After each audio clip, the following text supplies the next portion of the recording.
We return today to the Sāmaññaphala Sutta. This happens to be week number 3, and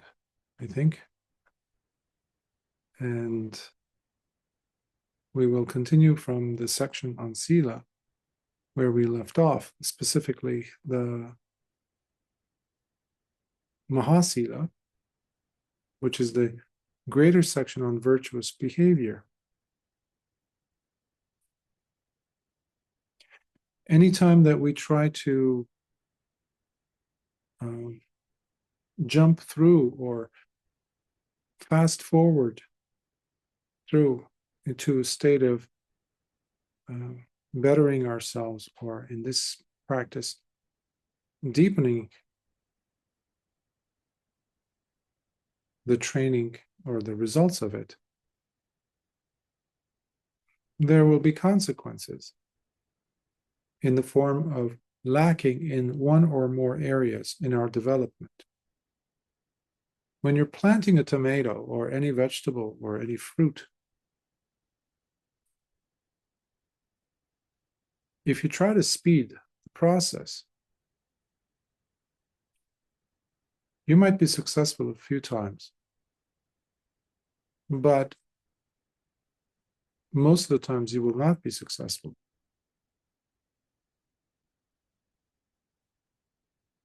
And usually that is what we see in the sphere of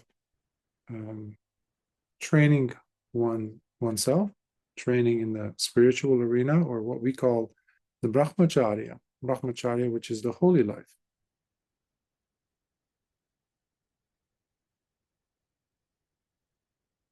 Without sila, we don't go far in our practice of samadhi. We can't get deep enough.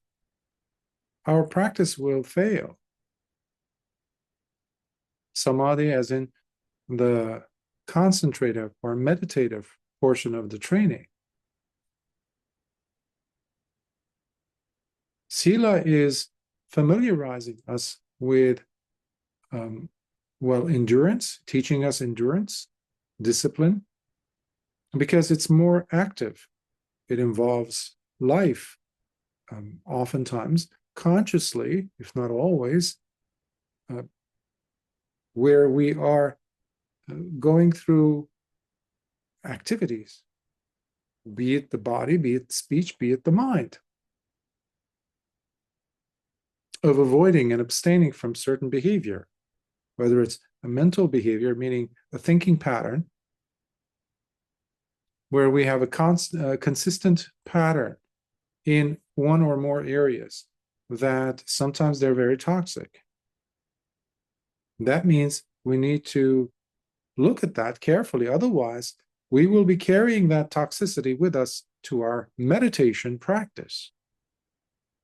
It's not going to turn into some miraculous event where in our daily lives we are affected by some behavior, and then you come to your cushion, you sit to meditate, all of a sudden that doesn't have a bearing. Of course it does.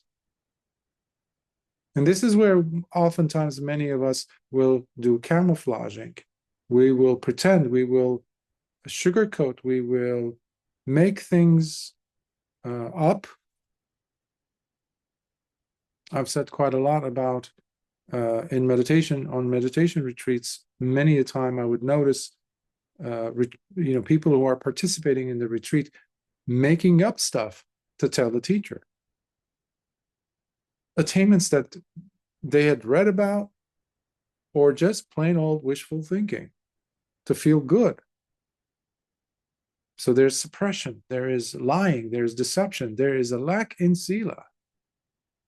Now, had the person been able to apply the proper training methodology in their normal life when they're dealing with their own personal speech to themselves as well as with others,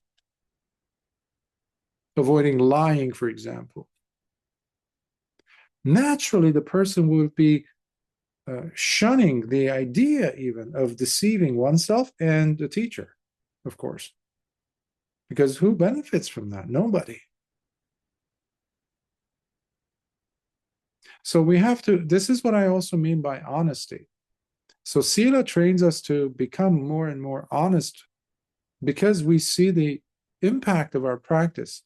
Discipline is all about this. Sila is another name for disciplining oneself to purity. Anything you do successfully, even if it's just brushing your teeth, putting your keys into the keyhole in your house, in your apartment, that takes discipline.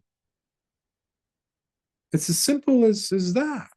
Or walking, knowing how to tie your shoelaces, or how to step forward. You don't step forward with both feet. If you do, you're going to be hopping, and soon enough, you're going to exhaust yourself and you're going to tip over and you're going to fall. I might be giving some simplistic images, but they have everything to do with discipline, which we have taken for granted. The typical example that I like to give is driving a car or riding a bicycle. If you don't know when to turn, you're going to hit the wall. You're going to kill people if you're driving a car or yourself. You need to know when to press on the brake to stop the car from accelerating, or at least pull back from the gas pedal. Otherwise, you're going to, again, cause damage. To go from point A to point B, from one location to the next, what are we doing? We are applying discipline. We're applying sila in a sense. Why? Because you want to get there in one piece. So sila gets us to the meditation cushion in one piece. That's another way of looking at it. But it does much more than that. It transforms us completely, where your development in purity makes you unrecognizable to those individuals that you knew in the past. It definitely will make you unrecognizable to yourself. Eventually, where you realize there's something regal about you, where you hold yourself from doing, saying, thinking certain things, abstaining, not because someone else is telling you to. This is when it becomes all very personal. And this Dhamma and Vinaya, this practice, this training is all very personal.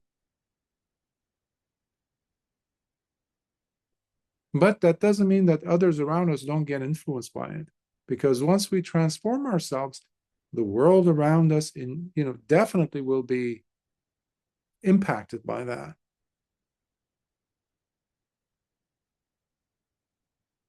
So just bear that in the back of your mind. So this again is Lord Buddha giving the responses to King Ajatasattu. And if you've forgotten or you're just joining us, King Ajatasattu was there. He's the person who committed patricide, killed his own father, and he was being tortured in his heart, in his mind, with the guilt, remorse. And he wanted to meet a spiritual teacher, someone who would basically teach him a Dhamma that could alleviate some of that pain, give him some understanding, because he was just a bundle of knots. He was misled by an evil Bhikkhu who was previously the Buddha's student, who wanted to be the teacher, who wanted to put the Buddha into retirement, early retirement. He wasn't successful, so he conjured up tricks and strategies to topple the king, which he did. And the son of the king, King Ajatasattu, became the king, and also killing his own father, etc. So all that was bearing down on him, and eventually he came to the Buddha, asking him what might be the fruits of living the life of a recluse, truly, because you can tell, he was disillusioned. He was caught between a life that was completely dissatisfactory for him. He was at the top echelon of society, but he was living a nightmare. He couldn't sleep. He had everything, but he couldn't sleep. He did not know comfort. He did not know happiness. But then he looked at the sadhus and other monks and ascetics of his day and in his kingdom, and he was seeing so many different traditions. He went to those teachers, their heads, the founders of those religions, practices. Every single one of them left him disappointed because they just didn't make sense, or they were avoiding the questions he was asking, which was very simple, by the way. What are the fruits of the living the life of a recluse or spiritual path? What's the outcome? Pragmatically, give me something that I can say, oh, okay, yes, I know the impact. If I take this cup and I toss it onto the ground, I know what will happen. It will break because of gravity. Okay, there are certain rules, certain fruits, outcomes. What is the outcome of this religious practice that everybody keeps talking about? Because I want to put my faith in that. If it is truly satisfactory, because I believe there is happiness somewhere to be had. Could you have it? Does the Dhamma that you're proclaiming, you're teaching, is it possible that it might have it? I want that. That's why he's there. And Lord Buddha began to explain to him several fruits. Already we are, and every single time Lord Buddha was asking him, would you consider this a fruit? He said, yes, Bhante, that's it. But Lord Buddha did not stop with just one outcome, one positive consequence or positive outcome, result. So Lord Buddha listed so many, and this is the next to follow. So let's start. Mahasila. There are recluses and Brahmins, great king, who live but while being inconsiderate and careless of their role and significance, given the support of food and requisites which they receive through the generosity of the faithful who trust in them. Thus, instead of striving to live and practice the holy life, they seek out ways to enhance their livelihood by engaging in wrong means. This they do by making predictions, divinations, and engaging in all forms of fortune-telling, psychic readings, casting spells, the reciting, giving or providing of special protective charms, amulets, and the like.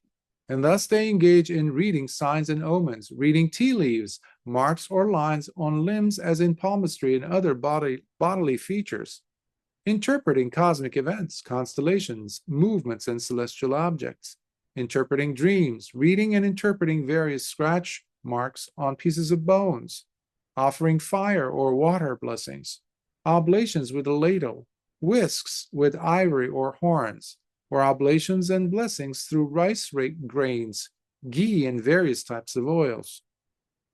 Furthermore, they engage in making sacrifices by chanting mantras, doing blood sacrifices, making predictions about the person by looking at the shape of their fingertips, causing scars, whether to oneself or unto others by means of breaking or burning the skin, as well as applying tattoos as some kind of protection against harm, engaging in geomancy so as to determine the best location and position for a new structure, such as a garden or building, foretelling as to who will be the next ruler or important political figure, comforting and pushing away demons, not this at the same time, either comforting or, making deals basically with non-human entities, doing exorcism, snake charming, treating poisons from various animals, insects, and rodents, interpreting the footprints of scorpions, snakes, and other animals, making predictions by interpreting the calls of animals, bird sounds, and forecasting the date of a person's death, making charms or reciting them to ward off and protect against arrows and other projectiles. And so while others seek to live the holy life by wasting it as they engage in wrong livelihood and such useless ways, the genuine and practicing bhikkhu, however, utterly and completely refuses to do so, abstaining from such inferior and debased practices entirely. This also, great king, is an aspect of his growth and development in virtue, which is, by the way, he's saying, this also is one of the fruits of the holy life. Now, of course, the tendency is to think away or explain these away as outdated things that have nothing to do with the world we live in. However, I, for one, I have experienced, seen, or know about individuals who have engaged in them or do engage in them today. From both my life as well as research I've done and encounters I've had in different parts of the world, where there are people, and in many cases, so-called religious individuals or spiritual practice engaging individuals. And sadly to say, a good chunk of them also happen to be within the Buddhist tradition. So please do not push these away as outdated statements that have nothing to do with what is currently happening in the world. These are very much part and parcel of what unfortunately is taking place. We have teachers who, when their fame kind of dwindles or starts dying out, suddenly they put out a new work, a new something, announcement that they're now doing predictions of what's to come, to get people enticed and brought back to them. It's very lame things, but they happen. They're ongoing. And Lord Buddha is saying the real bhikkhu has nothing to do with such things. They have nothing to do with the spiritual path.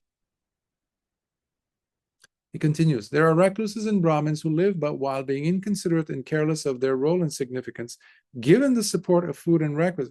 Do you notice here? Lord Buddha is always taking a moment and saying that the bhikkhu or any person claiming to be living the religious or spiritual life, which means they are being supported, is that they are being supported to get their requisites by the people. Yet, this is the kicker, these individuals turn their backs on those who have trustingly gave them life or are giving them the requisites equals life, you know. That's how it is. That's how it's supposed to be. It's not for creating, you know, wealth for the individuals, for the bhikkhu in this case. No, it's to allow them to have another day, another life, another sheltered day, a day without sickness, without headaches, without pain. That's the fourth requisite, by the way. To have clothing on them, robes, food on the table. That's it. So, but that cannot be mistreated or abused. But Lord Buddha is saying, despite the fact that people are giving them those things, nevertheless, that's why he says the generosity of the faithful who trust in them. They seek out more ways to obtain their livelihood, and through wrong means, such as making predictions and forecasting various things, as in identifying the power of gems and crystals, in terms of which among them brings more good luck or fortune. Similarly, helping in the selection of garments, staffs, swords, and other weapons, helping in the selection of the best among the women one is to marry, as well as getting involved in the selection of boys and girls, male and female slaves for one's retinue or household, helping choose the best animals for someone, as in selecting the best elephants, horses, buffaloes, cows, oxen, goats, rams, deer, chicken, quail, rabbits, tortoises, and other animals. And so while others seek to live the holy life by wasting it as they engage in wrong livelihood and such useless ways, the genuine and practicing bhikkhu, however, utterly and completely refuses to do so, abstaining from such inferior and debased practices entirely. Now, this too, great king, is an aspect of his growth and development in virtue. Yeah, so this Lord Buddha, remember the question in this case is about the bhikkhu. So he's saying, because I mentioned about sila, so this is more specifically for those in robes or truly practicing the celibate holy life. That's what it means, by the way. Holy life means celibate life also. It might not sound like this has to do much with you, but I beg to differ, because on some level we do have some credence that we give to these things, or have given or do give them some value, such as predictions and things. So, or trusting in certain practices like that. So Lord Buddha is actually putting a distinction between all that as nonsense, having nothing to do with the practice, and what is the practice, which he's going to get into in depth as we go on. So there are recluses and Brahmins who live, again, he mentions that, so it's like a refrain, given the support of food from the faithful and the generosity of the faithful who trust in them. They, however, go greedily seeking out ways to obtain their livelihood, and through wrong means, such as making predictions and foretelling future events, as in who the next ruler of the domain would be to lead the people, while predicting their future actions and strategies, how those in power will behave, or which direction they would take in the event of wars, or how they would be attacking, advancing, or retreating, and in which direction, how the attacking rulers would triumph, or how they would be defeated. And so, while others seek to live the holy life by wasting it as they engage in wrong livelihood in such useless ways, the genuine and practicing bhikkhu utterly and completely refuses to do so, abstaining from such inferior and debased practices entirely. This too, great king, is an aspect of his growth. There are recluses and Brahmins who live but while being inconsiderate and careless of their role and significance, given the support of food and requisites, which they receive through the generosity of the faithful who trust in them. Thus, instead of striving to live and practice the holy life, they go and seek out ways to obtain their livelihood through the wrong means, such as prognosticating and forecasting various natural or weather events, as in when the next solar or lunar eclipse is going to take place, or other transitions having to do with the sun or the moon, or both combined, making predictions about celestial phenomena and what those things mean, also explaining when the next meteor showers will take place, or the darkening of the sky, when or why some clouds or thunderstorms would be happening or not, when or why earthquakes would be taking place, forecasting the position of the sun or the moon, their shape, color, or impact on other phenomena. By the way, this is why the Dhamma dwindled and disappeared in many parts of the world, in many villages, many towns, many cities, many kingdoms. The Dhamma disappeared because these are, if you notice, I'm tempted to say, natural, quote unquote, interests that people have, because we want to establish control or some type of predictability of the future, about the future, at least the weather. Is it going to rain tomorrow when I walk to school? Or do I need to take my umbrella? For example, will the crops be good this year? Will there be hailstorms and all my crops will be ruined? What? So there were traditions, and most of the time, those have been the majority throughout human history, that would be providing some answer to the people who would come to the temple. So that's what they would give offerings for, because animism and, believing in spirits and all that, and having that mindset, that approach in life, where you're always having to react to situations, where you're simply a passenger, that doesn't mesh well with the Dhamma that the Buddha taught. because it allows, again, the person to come out from dependency on outside factors and look at oneself and how much you can take the lead in your life by living your life according to a set of principles, which, by the way, you're not going to have the predictability that you seek. Even though it's not predictable when someone says, yes, tomorrow there won't be any raining going on. And then you wake up, there's a hailstorm and there's rain, plenty of rain. And there's always an explanation, right? Oh, well, something happened. Meteorologists always say, oh, it's today we're going to have a shower event, and then nothing happens. And then everybody avoids it, talking about it. It's like, what happened? So even though we put so much credence and trust in these things, as people always did, we continue doing that. But when it comes to the practice, which is much more predictable in its sense, in the sense that if you don't do damaging and harmful actions, you will not get damaging and harmful results. That's predictable.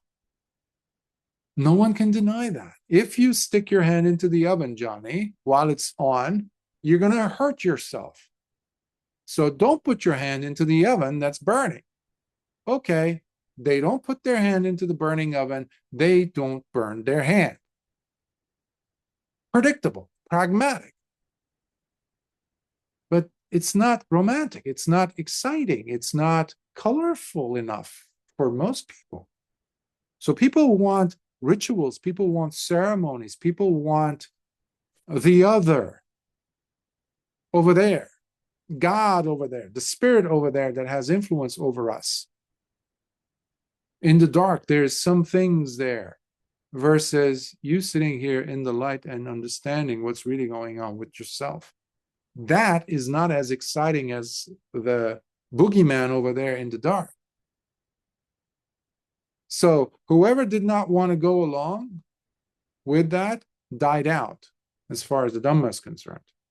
Temples closed, but majority of the cases, they adopted, they brought in the devas, they brought in the spirits, they brought in the statues, they brought in all that ritual and ceremonial stuff, and they created a different denomination, different tradition, different practices. So in most cases, any, even Theravada temple you go to, in most countries, Theravada, or even in the Western countries, you will find, as you enter the temple, you will find some statues of devas there before you even see the Buddha statue, for example, because they bring blessings and things like that, or whatever.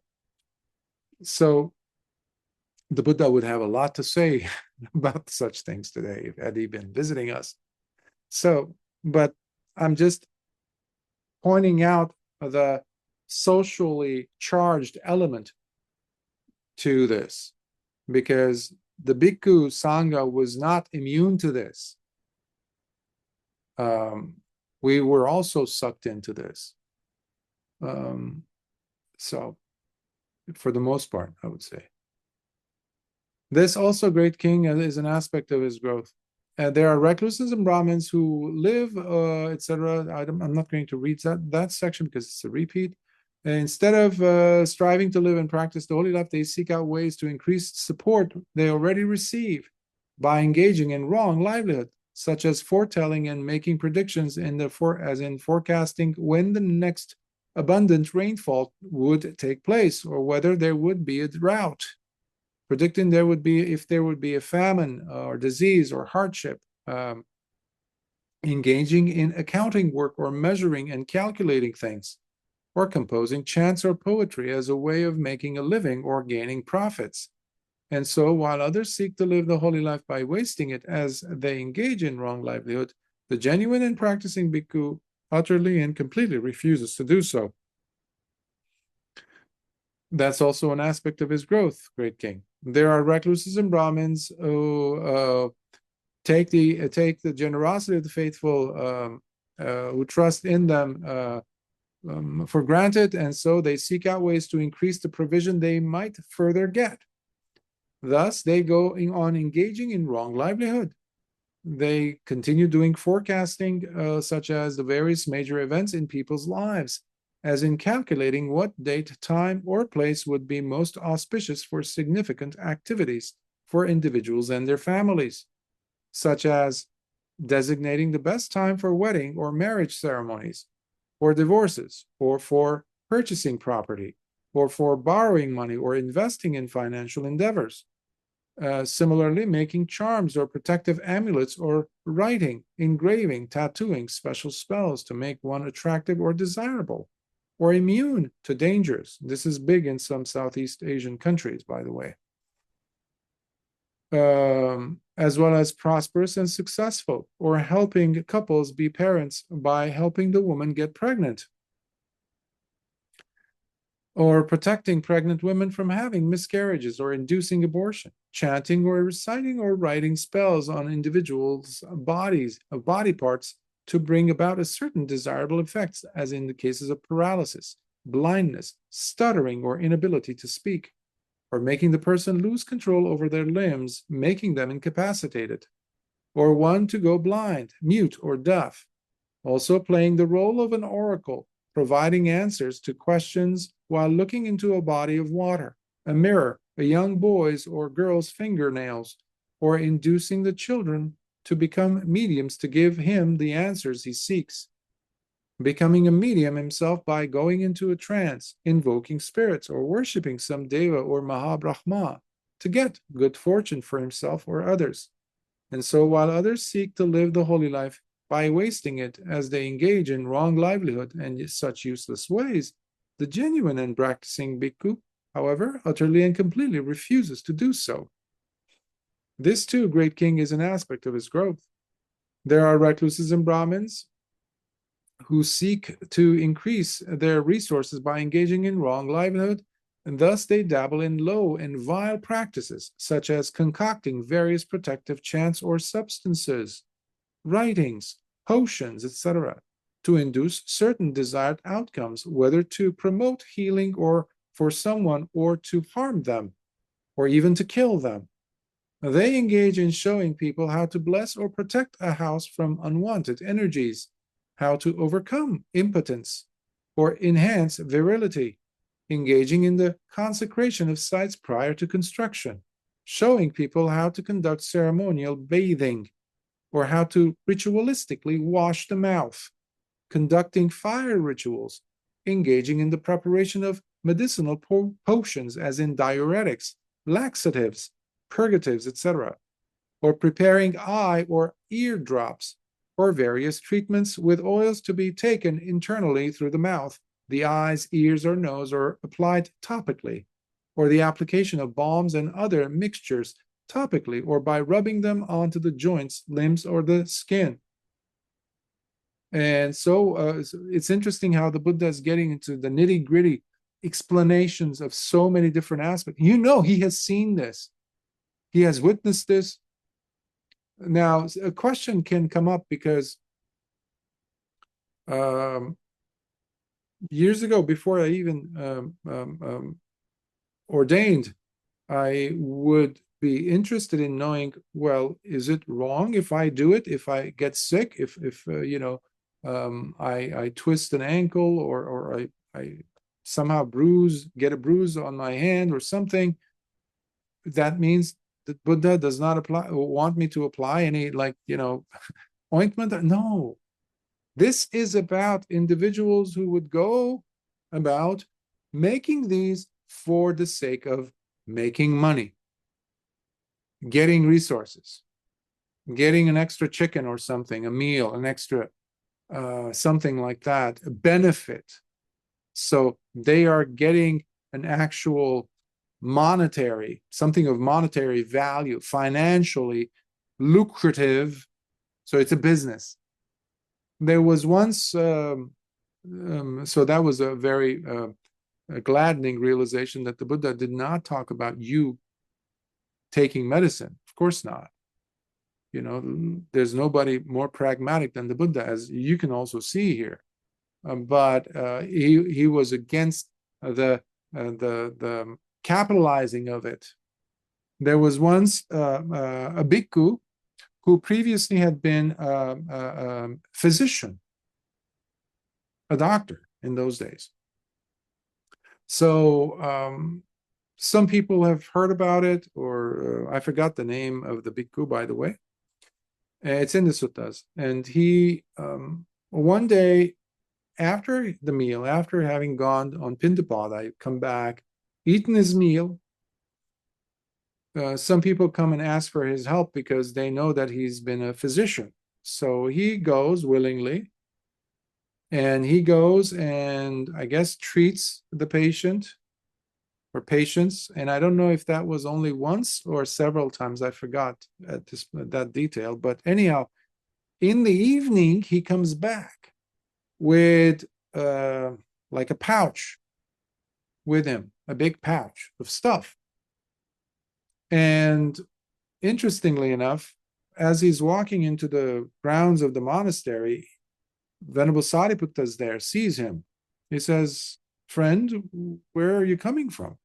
He says, "I was treating a patient of mine." He says, "Oh?" He says, "Yes, they gave me food, so let's share the food."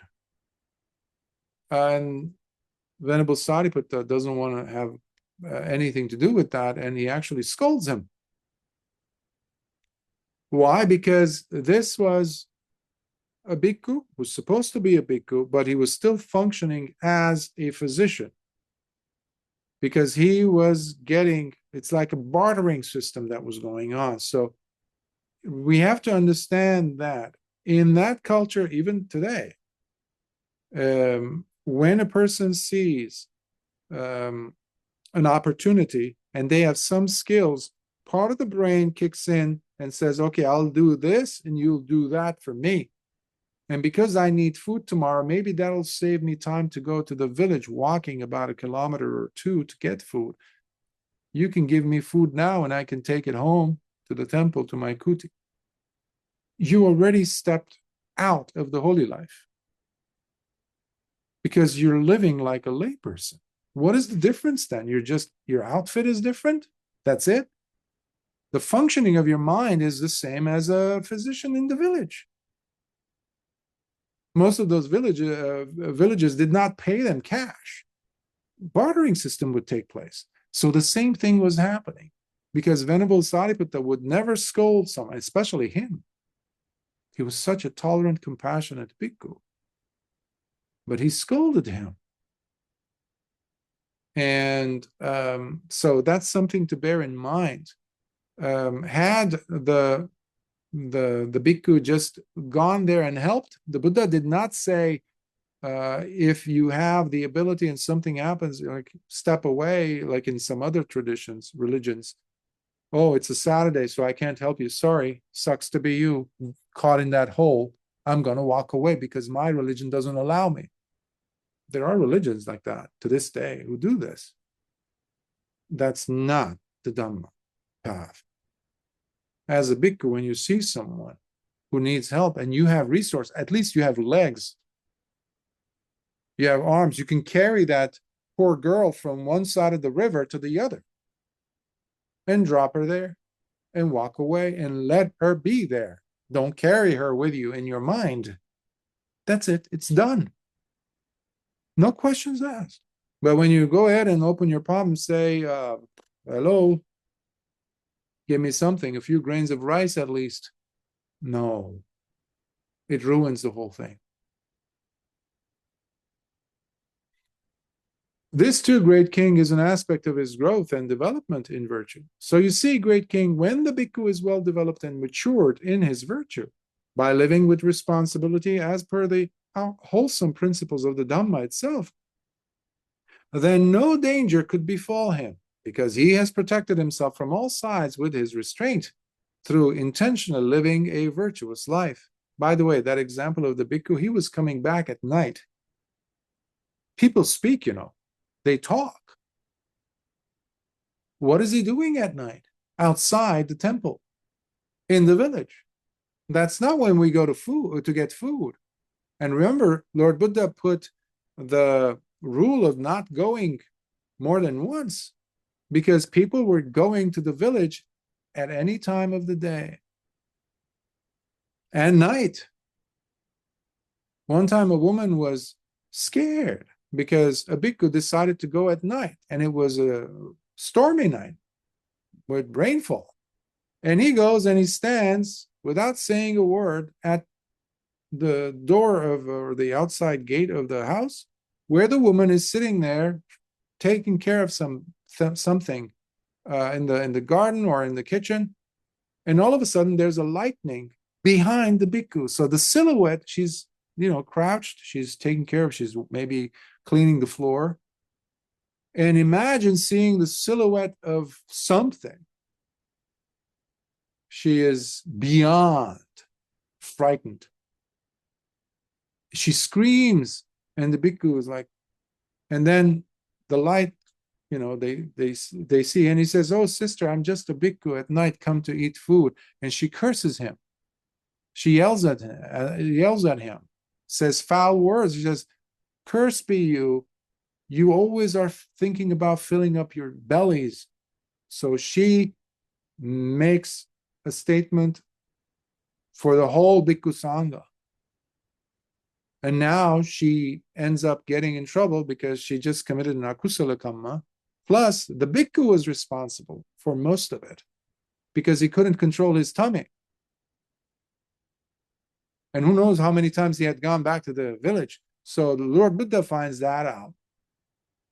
He says, and so many suttas, Lord Buddha is talking about food. Like, you don't have to be so obsessed over it. One time is enough. And you have other suttas where bhikkhus walk away. They disrobe because, hey, we want to eat 3 times a day, or at least. So all these things make us look at, well, what is the responsibility of living the holy life? What are we, why are we doing it, in fact? So the bhikkhu has to think about the wholesome principles, not just the bhikkhu, mind you. From the first week of the sutta, I mentioned how this is not about bhikkhus only. Anybody who's living the genuine holy life, whether celibate or not, in the case of a layperson, we have to really look at going all the way in authentically practicing at least whatever it is that we say we will practice, such as, okay, 5 precepts. Okay, I'm going to stick to it. That's enough. You don't have to go beyond, but do it right, do it fully. Don't have a wishy-washy attitude. No danger could befall you, the Lord Buddha says, because he has protected himself from all sides with his restraint, samvara, through intentionally living a virtuous life. Restraint, remember, is the brake pedal that stops you from rolling down the hill, slamming against people. There's a lot of injustice happening in the world. If you don't know how to use your brakes, you're going to say and do things that you're going to regret, at least, let alone the damage that befalls because of that action. So you have to have restraint. You can't just do or say anything that comes to your mind. And this is why a lot of people suffer. And they say, why am I in pain? Well, did you do this? Did you have restraint? No. Okay, then you're suffering. Your hand is burning because you stuck it into burning ovens.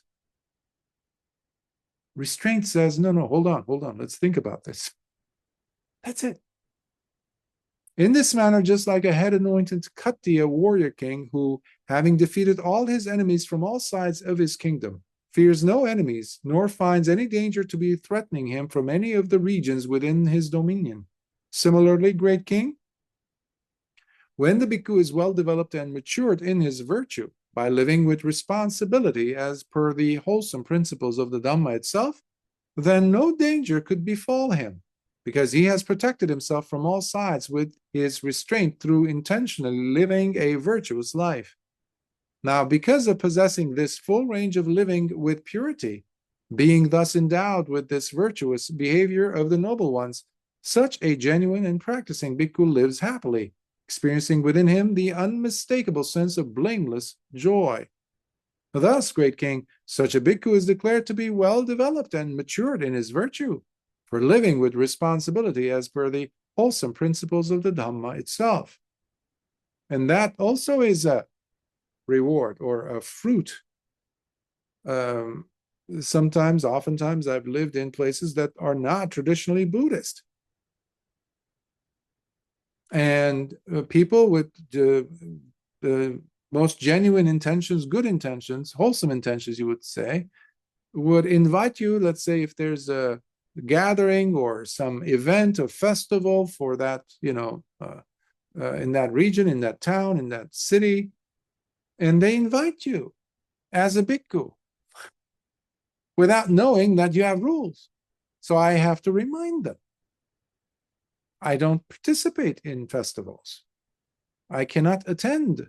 Well, it's lovely because it's like people dance, people get together, they drink this, and there's drumming and there's dancing and there's, oh, you're going to have fun. No, we don't do that. Or at times it would be, oh, a festival that's after hours, like when the sun sets. Oh, we don't step outside of the temple. But why? Why, Bhante? Why? Barely they're able to say Bhante in some places. I've been. But they're not evil. They're not, bad intentions there. But you have to explain that we don't do that. Why? Well, there's drinking, right? And at night, just think, put away the alcohol. People become subhuman at night. Most people who are without restraint will not know when to say no. A bhikkhu cannot put himself in that dangerous environment because wise individuals later on, if something bad happens, will know who to blame. And the one to be blamed will be the bhikkhu who placed himself in such a place. So even the remotest, the slightest possibility of the tiniest error, the bhikkhu has to consider and think, I might as well not. Yeah, but what are they going to think? It doesn't matter. What would Lord Buddha say to me? That is golden. So the restraint. So for a layperson, of course, that's not an issue. And that's up to them, of course. But as far as bhikkhus go, because again, unfortunately, like many of the things that Lord Buddha told us, prescribed, gave us the rules for, oftentimes they're very, with some. Anyhow, now we get to the mental cultivation part, samadhi, or bhavana, samadhi bhavana. That's the cultivation. We start from indriya sangvara, restraint of the sense doors, which I was mentioning earlier when you were sitting in meditation. And how, great king, does such a bhikkhu grow and become fully developed through his mental cultivation? By sense restraint. Here, great king, on seeing a form with the eye, such a bhikkhu does not allow himself to be taken by or absorbed into its features and details. For he knows quite well that if he were to abide with an otherwise uncontrolled eye faculty, unwholesome states would start to leak in, whereby he might very well fall victim to longing, covetousness, and dejection that would dominate his thoughts. Thus, he guards and practices restraint of the eye faculty. And when you consider we have over 72, I think, % of the data coming in to the mind, perception is highly influenced primarily by the eye. What the brain captures through the visual cortex. And we don't stop at the eye. That's the problem. That's what the Buddha is saying. He's saying stop at the eye. That's why when you were meditating, I was saying, make sure the contact that is taking place with any of the six sense doors, whether it's the eyes, ears, nose, tongue, body, or mind, make sure as that contact is taking place, let's say the eye with the visible form, there's a contact. But while that is taking place, the whole point of meditation practice is to make sure that there's also sati on the saddle of your awareness. Sati is there. Sati will make sure that you don't get pulled in, sucked into the detail of that specific thing that you saw. Yeah, but look at how beautiful red that is. Oh, I love that yellow. Already you're gone. Or this reminds me of the time of that thing over there that happened. You're in the story. You're in papancha. Mentally, you're constructing, weaving, making stuff. Meanwhile, it was just an eye, because of its attention, was able to pick up data in the form of the visible object. That was the point of contact. That's it. That's it. But we never stop at that. The Buddha is saying that's the problem. He's not saying pretend that you didn't see. No, there's a difference here. You know that you're seeing. That's it. But it's so difficult because our brain has been used to, our minds have been used to, because of consistent pattern making and association with things and feelings. It's all feeling oriented. If you remember from the Brahmajala Sutta, even those philosophers, their ideas, their views were based on how they felt about it, about some aspect of life. And they conjured up these philosophical ideas, views that are all wrong, because they're coming from a place of how I feel about this. Why? Because this has something special. Now I'm in the story already. It's no longer a visible form that I'm seeing. Similarly, on hearing a sound with the ear, the bhikkhu does not allow himself to be taken by or absorbed into its features and details, for he knows quite well that if he were to abide with an otherwise uncontrolled ear faculty, unwholesome states would start to leak in, whereby he might very well fall victim to longing, covetousness, and dejection that would dominate his thoughts. Thus he guards and practices restraint of the ear faculty. It's not the sound. That's the problem. And it's not the ear, in case you're wondering. Bhante Nyanananda calls the ear the most interesting, the most exquisite musical instrument. The eardrum. That's it. If you didn't have eardrum, how would you know that you're hearing anything? But the problem is not the eardrum either. So it's not the sound, just like the eye is not the problem, nor the thing being seen. It's the craving with which we come. It's the story with which we come. Stories are not just stories. Stories have their anchor in the way we feel, and vice versa. They're locked and loaded. That's why we also make stories constantly with what we are observing, what we are experiencing. There's always a catch, and the catch is how I feel about this. That's how I'm going to color the palette. That's how I'm going to go ahead and use the colors of the palette for the next event that happens. That's why people carry their anger.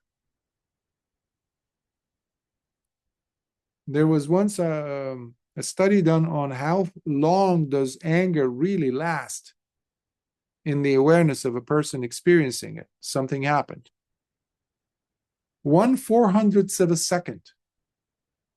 That's how long anger, really that jolt, that spike, that's how long it lasts. 1/400th of a second. I really had to sit down and do the math. to break down the second into 400 pieces, out of which one of those pieces is how long the anger is lasting biochemically, factually. But what we do, on the other hand, we take that and we magnify it and we multiply it. It's almost like a nuclear explosion. It's just like a neutron explosion. It just boom, boom, boom, boom. It goes expanding. Boop, boop, boop, boop, boop, boop. However, if we had just seen it for what it was, it's a sound. Okay, it's a sound. Can I treat it as that? Now, sometimes we think that I'm supposed to get it. It's just a piece of information like this. I'm imparting, I'm sharing what the Buddha said. Okay. And once I get it, I get it. Unfortunately, it doesn't work that well or that way for most of us. It needs practice. It needs practice. And that's where your sati comes in. So please, when next time you're able to be mindful of a sound, don't put the extra pressure on yourself and saying, okay, how come I'm not an arahant yet? I saw that. I saw the, okay, yeah. Wait a minute, how come it hasn't happened to me yet? Calm down. You're going against a whole mountain of patterns. Fortunately, it doesn't take that long as it took for it to be built up. The ignorance, we just have to do it enough times until we reverse it. And we can. Every time you have sati, you're reversing it. You have to be patient with yourself. Fortunately, we have 6. We don't have just 1. We don't just have the eyes. You can use, sometimes you're going to be able to detect with the eye, the visible form, okay? And then mind kicks in and you see sati, oh, yeah. Oh, it's blue. It's just blue. It's just blue. It's not an object that has a story, No. Okay. Other times you won't. 99% of the time you won't be able to see the thing and not just see it. You're going to make stories. Other times, other senses you're going to be able to pick up, like when you're eating something. The flavor. Am I lost in the flavor? Yeah, it tastes so good. It was like, whoa. That's a sign. That's a feature. That's a specific uniqueness about the flavor. It's just the tongue tasting a flavor. That's already another point for you. So the more we do this, the more we create another type of a pattern that breaks the cycle. Similarly, on smelling an odor with the nose, the bhikkhu does not allow himself to be taken by or absorbed into its features and details, for he knows quite well that if he were to abide with an otherwise uncontrolled nose faculty, unwholesome states would start to leak in, whereby he might very well fall victim to longing, covetousness, and dejection that would dominate his thoughts. Thus he guards and practices restraint of the nose faculty. Similarly, on tasting a flavor with the tongue, the bhikkhu does not allow himself to be taken by or absorbed into its features and details, for he knows quite well that if he were to abide with an otherwise uncontrolled tongue faculty, unwholesome states would start to leak in, whereby he might very well fall victim to longing, covetousness, and dejection that would dominate his thoughts. Thus he guards and practices restraint of the tongue faculty. Especially when it comes to the 6 senses, be mindful of the positive impact they have, meaning your preferred way of experiencing these 6 sense doors. In the case of the taste, for example, something that you really like to taste. Well, it could be something sweet or something like savory taste, but one that is a favorite of yours. Next time you have it, especially. One example that I've given in the past, and Lord Buddha is the one who gave it to us in the form of a simile. He says, be like the person who is eating with a razor in his mouth. Imagine the most tastiest thing that you're eating, but somehow it has a sharp razor in there, or like the tongue that is licking a blade that is smeared with honey. That's the image that the Buddha gave, by the way. Now, when you are sliding your tongue to pick up the honey from the edge of the blade, would you do so haphazardly without any care or attention? You know, if you do a tiny slip up, half of your tongue is going to be over there on the floor, and you're going to be in pain, bleeding. So be mindful. So that would be a good way to force yourself to be mindful. Otherwise, if you're tasting the thing that you really like to eat, you're going to be lost in the story, or the experience in this case. The sensation of that will take over. And no longer are you looking at it as simply eating or tasting. You're gone into the story. So these are strategies that you're using to strengthen your sati, okay? Which is the doorway for understanding to come in, for your discernment to take place, for your wisdom to take place. That's why sati, when it's right sati, samma sati, will lead to samma samadhi. Remember, this section is about samadhi. So the six sense doors are not about something else. They are about samadhi, deepening of your collected stability of mind. That's why so many arahants became arahants, because of the one or more of the six sense doors. By this practice, they became arahants. One of them was, the fastest, was Bahya, if you recall. When Lord Buddha said, Bahya, when seeing, just see. When hearing, just hear.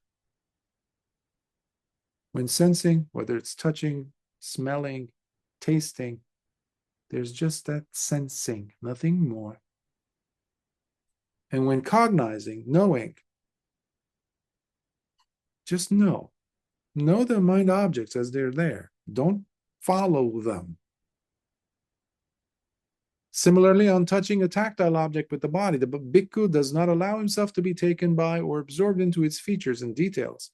For he knows quite well that if he were to abide with an otherwise uncontrolled body faculty, unwholesome states would start to leak in, whereby he might very well fall victim to longing, covetousness, and dejection that would dominate his thoughts.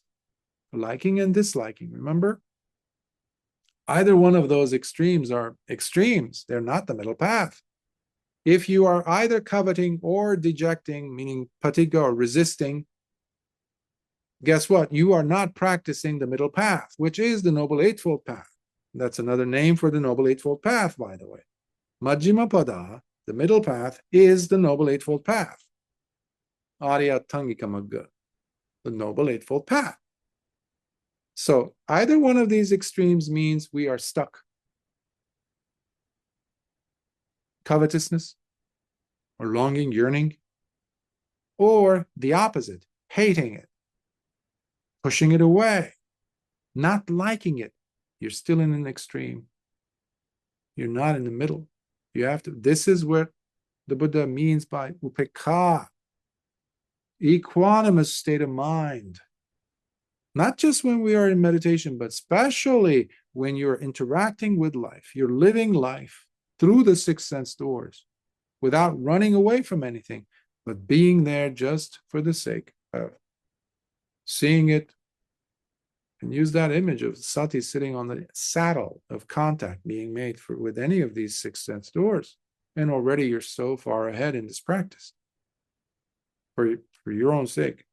Similarly, on knowing a thought with the mind, the bhikkhu does not allow himself to be taken by or absorbed into its features and details, for he knows quite well that if he were to abide with an otherwise uncontrolled mind faculty, unwholesome states would start to leak in, whereby he might very well fall victim to longing, covetousness, and dejection that would dominate his thoughts. Thus, he guards and practices restraint of the mind faculty.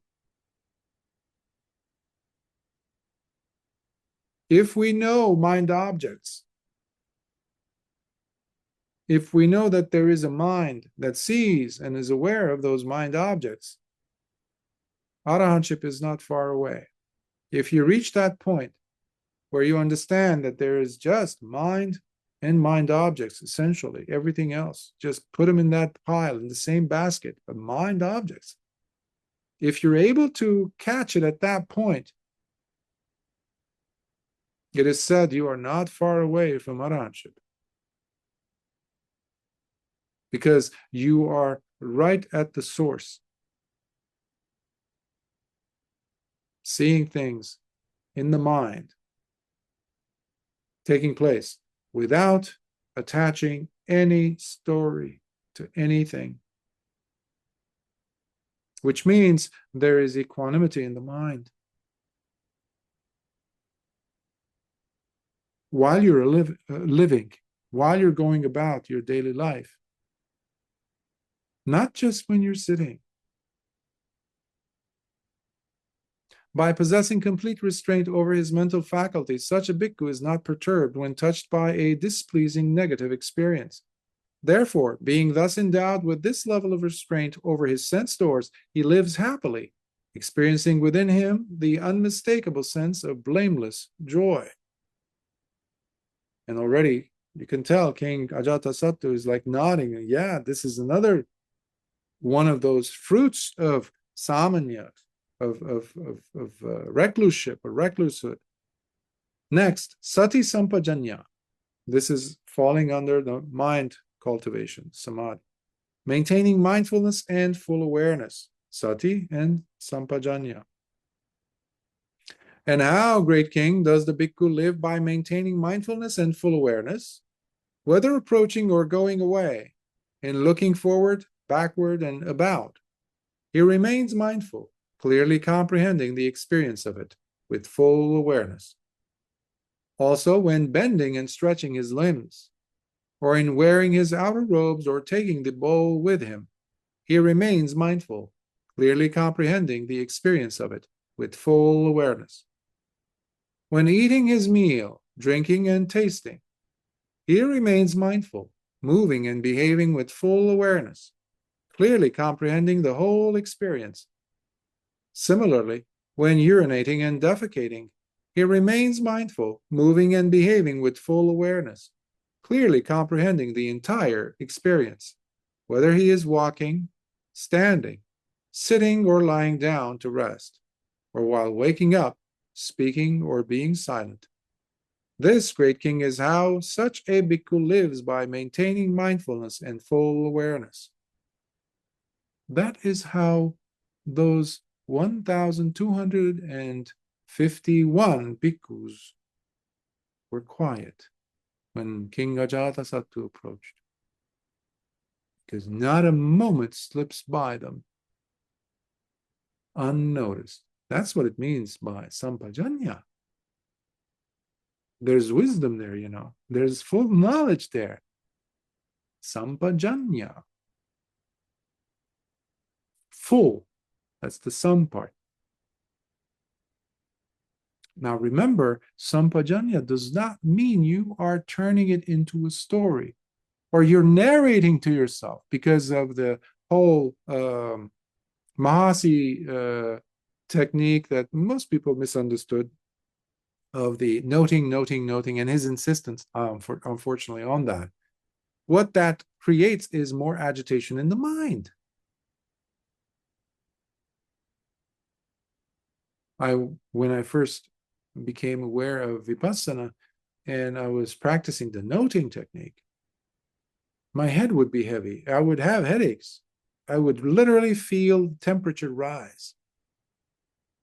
I definitely was not rested. The mind was not settled or calm, or let alone, no way, equanimous.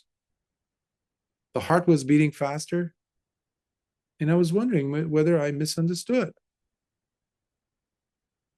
Full awareness is different than chit-chatting and narrating the events as if there's a, you know, like sometimes I would years ago, like a sports commentators, like even when you're watching somebody playing golf, you know, I don't know if they do that now, but years past, I remember the commentators or tennis players, you have these commentators talking constantly.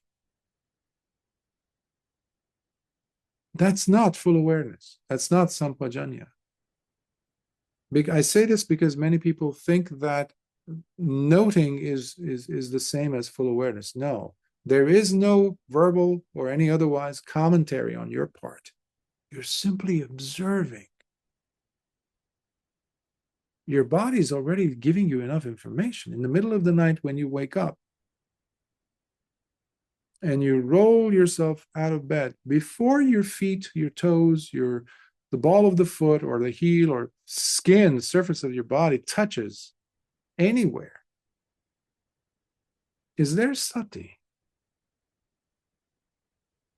And then the decision to get up, let's say. How do you get up? Do you just get up? Or do you adjust your arms? Do you put your palms down against the mattress? Or maybe the edges of the mattress? And then how does the command go? Where does the decision go? And if your mind, you've intended to get up, is it equal? Is it 50-50? Or is there a little bit more forcefulness to getting up to the left side of the body more than the right, or the right over the left? Again, this is not calculation. You're simply observing. There's a certain level of curiosity. You're carefully, attentively looking. And similarly, when you're walking in and out, as Lord Buddha gave the perfect example, moving forward and backwards. This is not preserved to a certain time of the day. That's another misconception that many of us can have at times. This is for all time. That's why I use the example of you waking up in the middle of the night.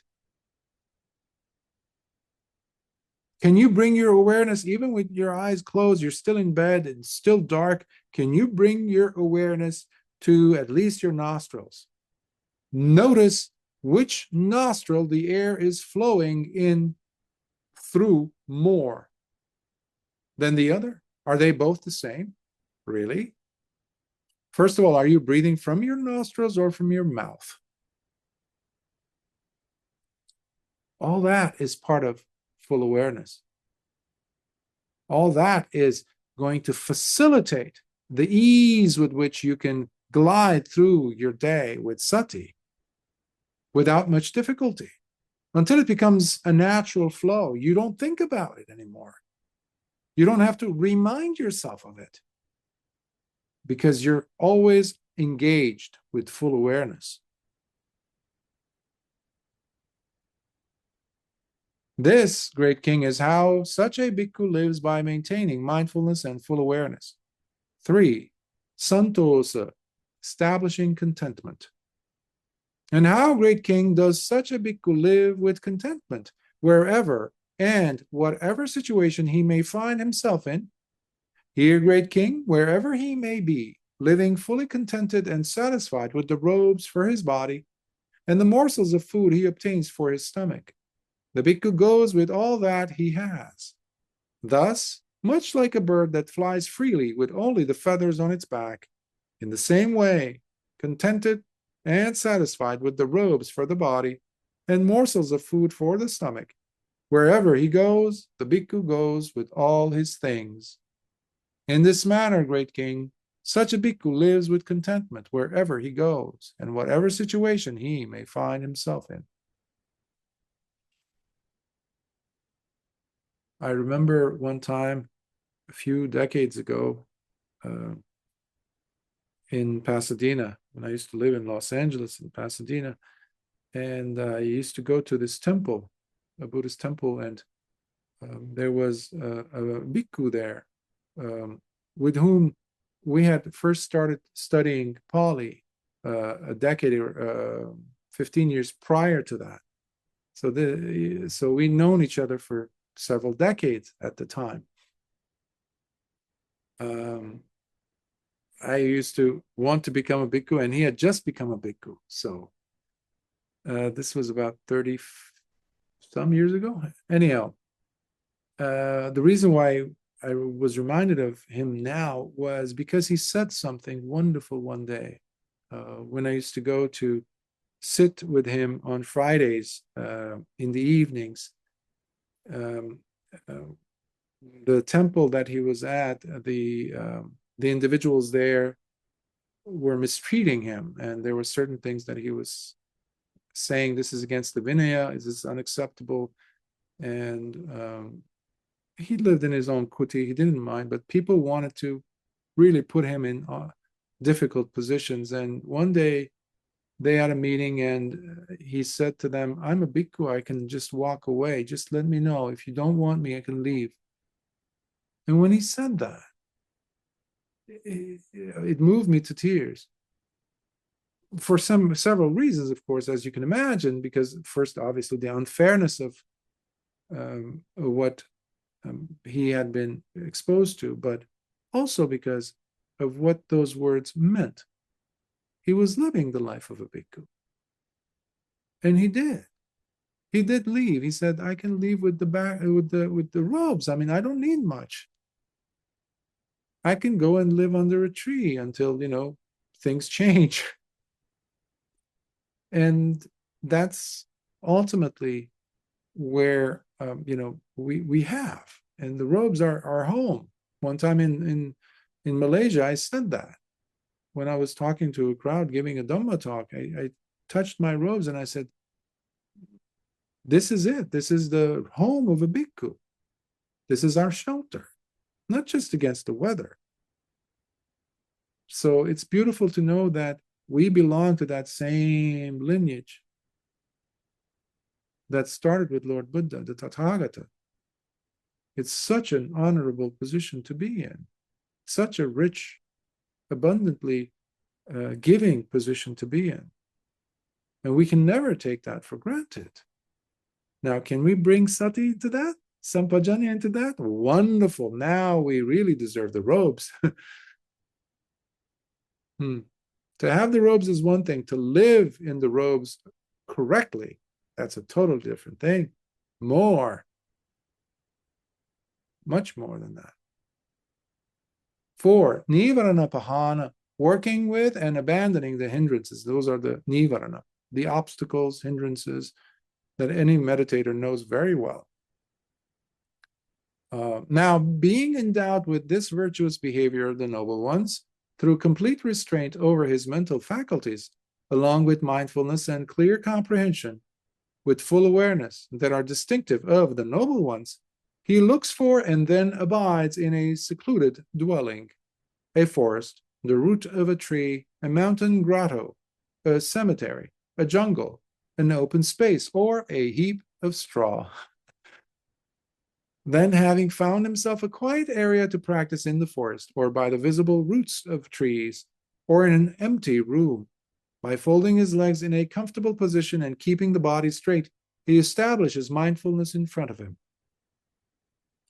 That term, establishes mindfulness in front of him, it's been used in many English translations, but it's not exactly accurate.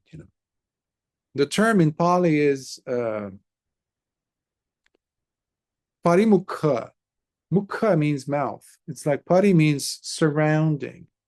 So in this case, you can say there's an anchoring upon the body by or through the means of becoming aware of the breath or the sensations on the skin as the breath is moving in and out. Because as the breath moves in, it's a little bit cooler. But as it leaves the nostrils, given that it was transported throughout and it's being exhaled, there's warmth that comes out. But where do you sense this? You don't hold your hand up against your face somewhere in the distance and say, okay, I feel the breath. No, you mostly, as your practice deepens, you feel it around your face. It's interesting that the Buddha used that word, parimukha, which unfortunately most translations, in this case too, I used establishing mindfulness in front of him. But I would like you to take that with a grain of salt and think about parimukha. Next time you sit to meditate, think about that.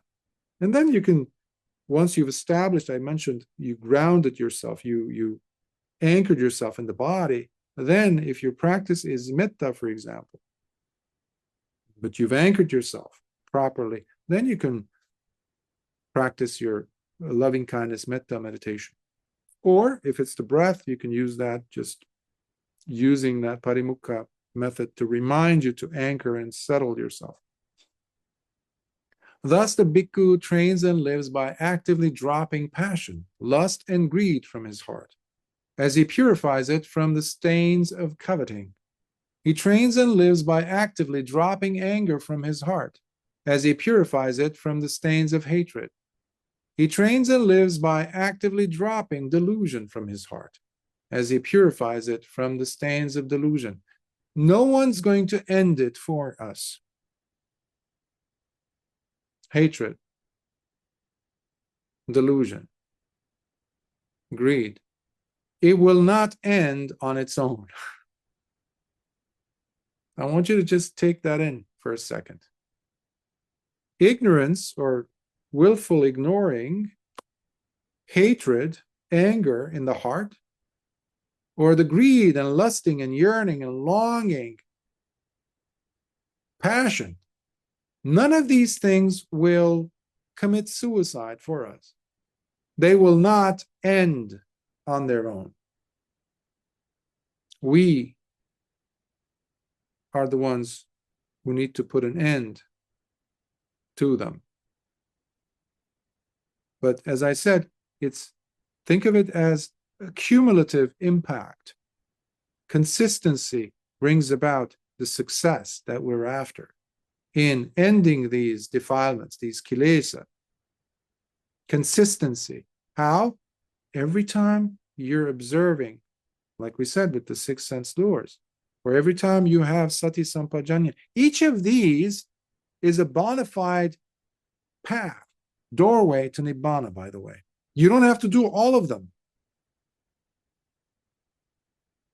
Just sati, to start with that. Because they're all connected. You do one, you're doing the others. Just like the 37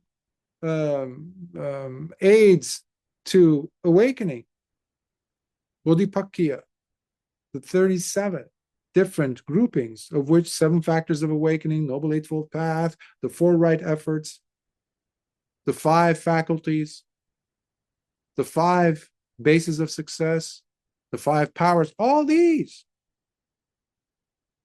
help each other. But you don't have to do all of them, but you do one, you're doing already the others. So, the defilements in the heart, the upakilesa in the heart, the corruptions that keep the heart captive, locked up, not allowing it to shine, will not let go on their own. So we have to drop. That's why I use the word drop here in the English translation I did. Actively dropping passion. But how do you do that? You do that in the presence of sati. At least sati has to be there. That creates that pushing, that distancing, because we think of the experience, the I and the visible object as one. Because we think my consciousness, we think my feeling, I love this, I hate this. We unite, we identify. That's a problem. This is saying the opposite has to take place.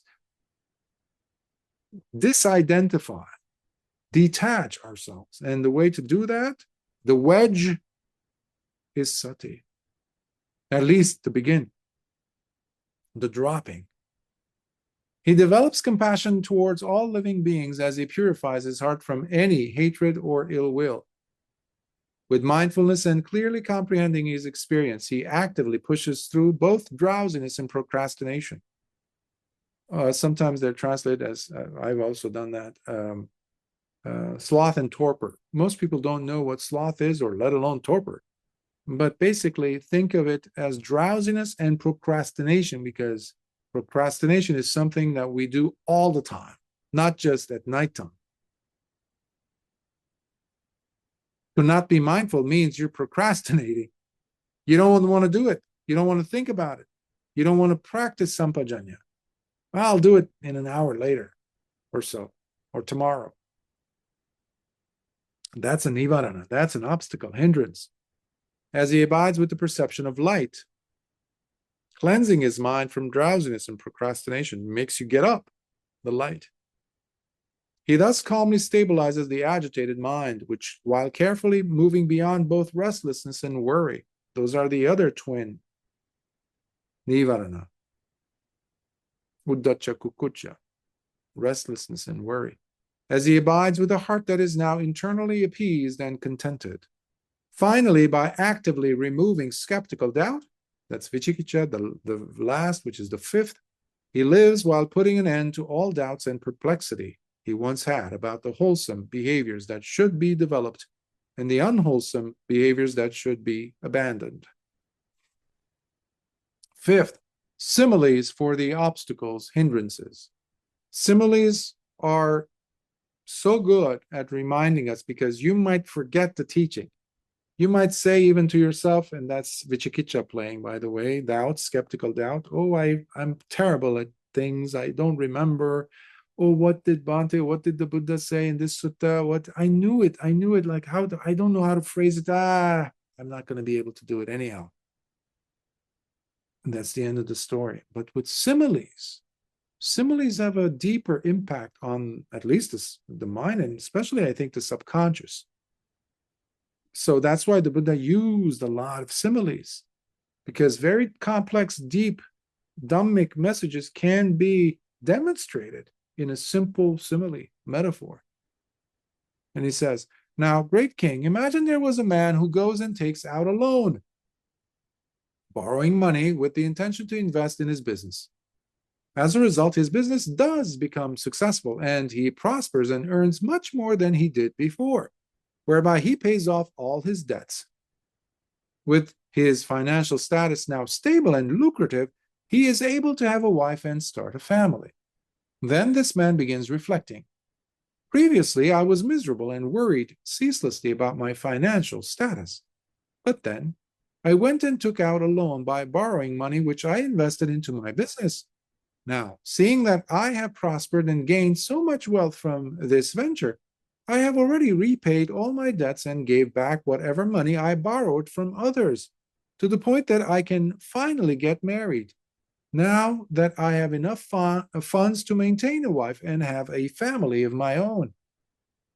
As a result of this, great king, the man becomes quite happy and relieved, experiencing much joy.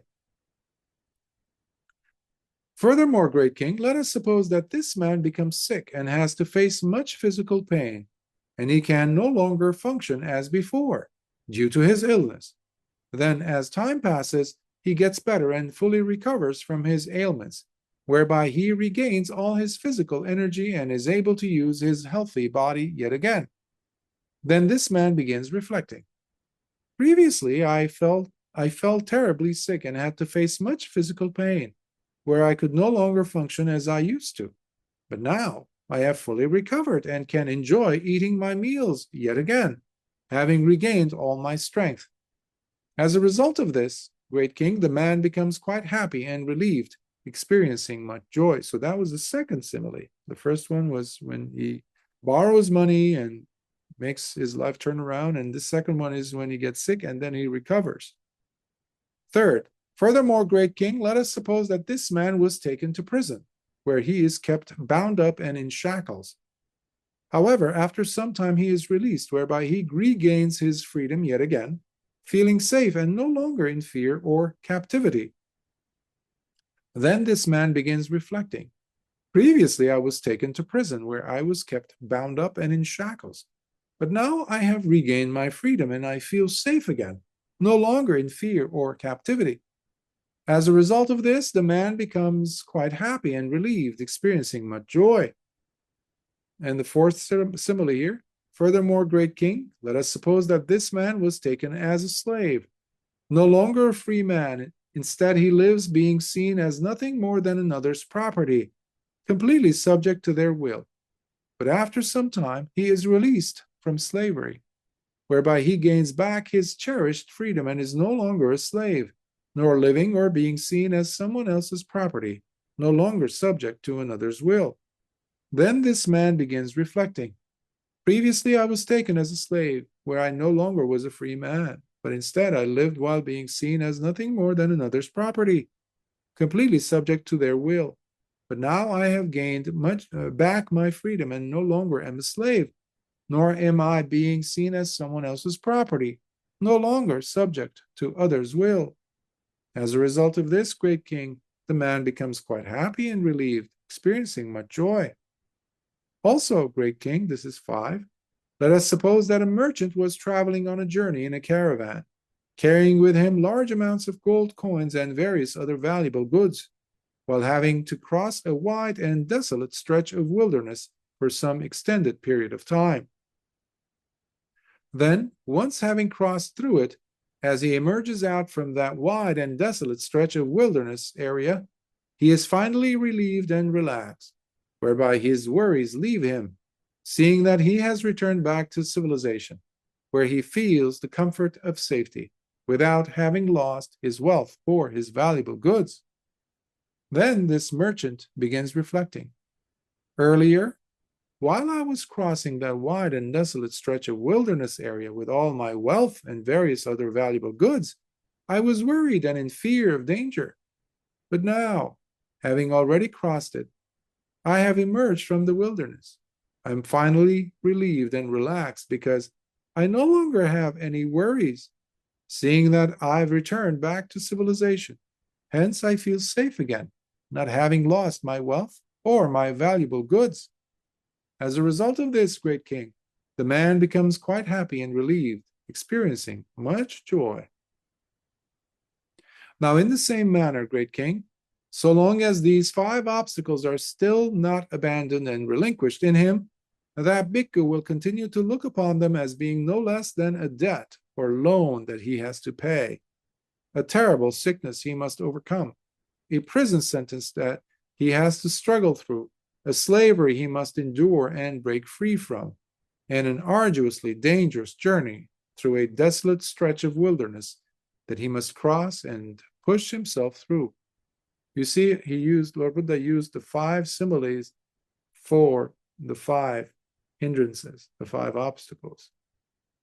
So each of these similes fit all of them, each of those 5 nivarana, the obstacles.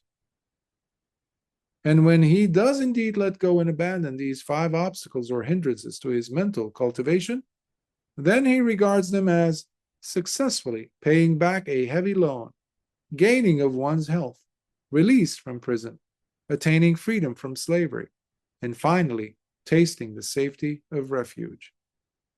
Then, on witnessing how those 5 hindrances have been abandoned within him, a soothing sense of restful gladness arises and spreads in his heart. When he is thus restfully glad and relaxed in peaceful delight, spiritual joy manifests. When his mind is flooding with spiritual joy, his body then becomes truly relaxed and tranquil, whereby it vibrates subtly with joy itself, experiencing happiness and delight everywhere. And with the citta feeling such comfort, the mind becomes composed and under control as it drops into deep stability that is samadhi. And we'll stop here. Sad, sad, sad.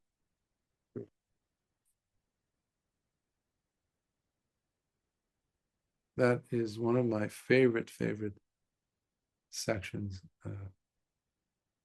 which from the suttas. This happens to be one. And you've heard me say it before. Iti manassa kayang pasambati pasadha kayo sukhang vediyati sukhino chittang samadhiyati samahite chitte dhamma patu bhavo samahite chitte yatha bhutang pajanati. I love it because it's all about that. When you're experiencing restful gladness in the mind, naturally the body relaxes. You don't go reading books on relaxation, how to relax the body, because that becomes another chore, another strategy that you now have to apply. And when the body is relaxed, there's a spread of ease, a soothing, calming, cool feeling throughout the body. And that generates piti. That's the spiritual joy, flooding everywhere. As a result of which there's tranquility taking place. Even more relaxation takes place, a deepening of relaxation. And slowly, slowly, the vibration from that intense level, it reduces and it becomes subtle, subtle, subtle, subtle delight. And there's now clarity. The chitta, the heart in this case, feels true comfort. And it's within that comfort that we experience refuge, true refuge taking place. There's no talking, there's no narration, there's no telling yourself of anything. And suddenly, the mind becomes composed and you are practicing samadhi. This is correct samadhi, right samadhi, Samma sati, we have samma samadhi, the last of the Noble Eightfold Path I was mentioning. So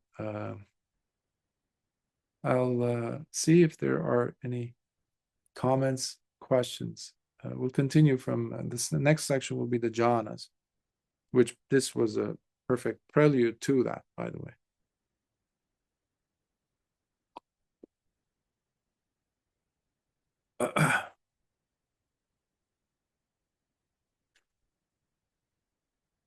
Any comments, questions? None? Okay. Let's transfer some merits.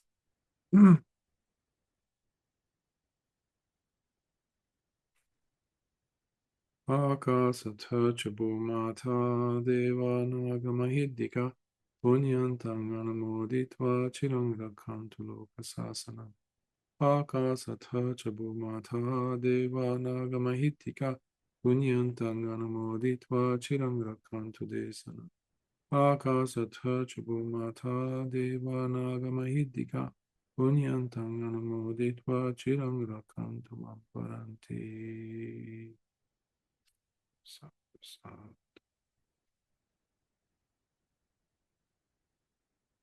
Several months ago, we did the Sutta, Atanatiya Sutta, where the four great kings made a vow to protect this world. Well, there was a caveat to that. So long as this world is with individuals who are practicing the three trainings, especially Sila,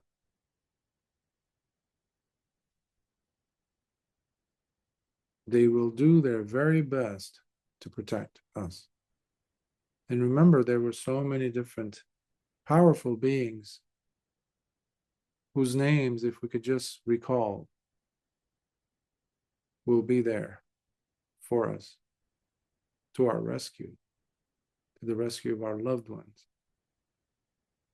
Remember, it is not their power that is making this happen, but it is the power of your own purity in practicing the three trainings of virtuous behavior, mental cultivation, and the deepening of your understanding of the Dhamma, your insight, your wisdom, discernment. Now, perhaps more than ever, the world needs us to bring peace. It can always escalate faster than gasoline could catch fire. Ironically enough, it is so difficult to create something wonderful. Fortunately, we don't have to create the Dhamma. The Dhamma is there. All we have to do is include it into our awareness. If we can just do the portion where we apply sati, mindfulness, and full awareness in our thoughts, in our conversations, in our speech, communication, whether it's actual conversation with others, internally subvocal conversation with ourselves, or through communication, whether it's email, text, whatever. If we can apply those with sati, do those with sati and sampajanya, and then anchoring ourselves to deepening our understanding by coming back to listening to a section of the suttas. Maybe take a note from some sutta, something that impressed you from the Buddha's statements, something that resonates with you. That's enough. You don't have to know all the suttas and things. And you do that once a day. Really, you're going to impact this whole planet and where it's going, where it's headed. There's a lot of dark energies that have the world by the neck. We can change that. We are changing that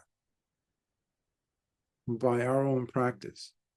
That's how precious the Dhamma is. The Dhamma is, the teachings of the Buddha are and have been threatened, especially in the 20th and the 21st century, with modern technological tools to pollute and corrupt the teachings, the original teachings of the Buddha. We don't have to worry.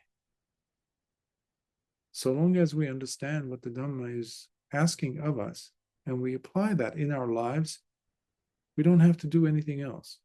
That's already starting a chain of events. Oftentimes we think that the Lord Buddha was, and correctly so, was the one who set the wheel of Dhamma in motion. That is absolutely correct. But every time you are practicing sila, you are helping the spin to go on.